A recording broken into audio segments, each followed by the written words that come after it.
What is your stand on the reproductive health bill? Okay. Unang-una, ganito, mahaba sagot natin dyan. Please bear with me. Population management is an issue in this country. First and foremost, we are, if not now overpopulated, slowly getting there.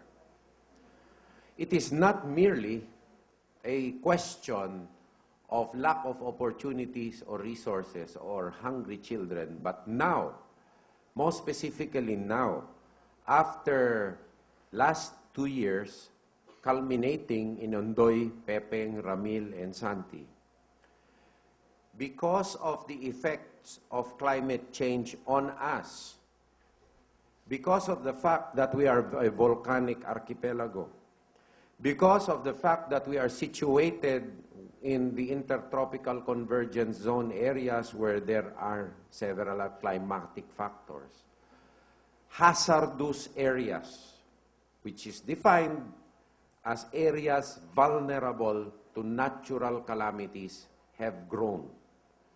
The converse is that safe, livable areas, particularly in urbanized areas, have reduced. So that makes the population issue more relevant. We have a growth of 1.9 to 2% a year, which is a lot more than other countries. And the Philippines is an archipelago. We have finite territorial resources and exponentially affected by the fact that these areas are not that safe for living. You have the example of Ondoy, where areas thought not prone to flooding, like the Pasig Coliseum, which was envisioned as an evacuation center, could not be used because it itself was one of the ones flooded. You have the issue of several subdivisions that were not supposed to have been built anyway, but built, and the rest is history.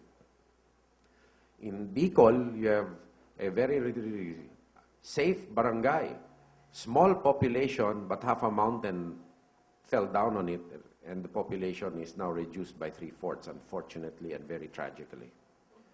So safe areas are less in the Philippines right now. And with your geohazard mapping supposed to be completed this year, we will know,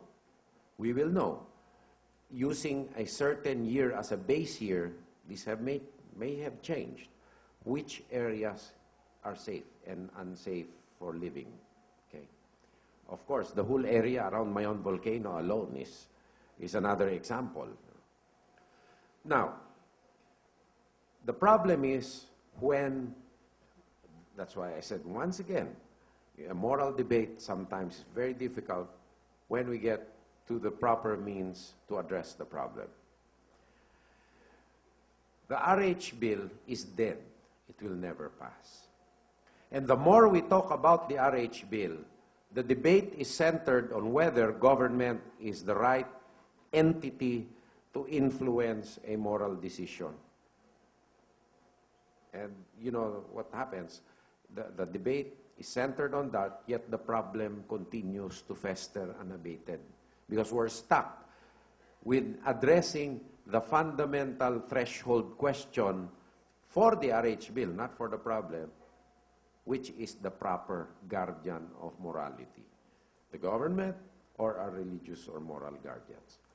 Let's accept that as a function of policy, that the government is not the rightful guardian of what is essentially a moral choice.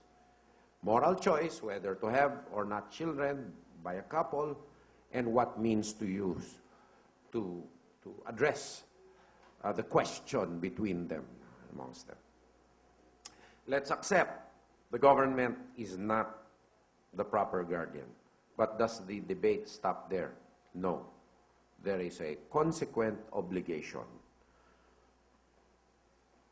Since we accept, we are all Catholics here, the fact that moral choice is a non-governmental prescription, we must not let the debate, though, stop there and say that there is no problem. that would be a fundamental disservice to our country. We must now, the church and other religious institutions must take the responsibility now for educating their flock as to proper or moral responses to a problem, and we must monitor the results, because then accountability must be clear. But if it is not government, it must lie on another shoulder. What that is, religious guardians, a collective church, meaning head and body, corpus and the head, and other moral institutions. However, there is another nuance. Government, as a neutral arbiter, must be willing to support any freely made moral choice by a citizen. And we must work on certain deliverables on a period of time. Because if that growth rate does not go down, the next battles that we will see is not because my religion is different from yours. It's not merely because probably I speak a different language, but because we're lacking water already or lacking livable areas. And that's the most fearsome thing, because our resources, being an archipelago, are finite, more than being a part of a continent.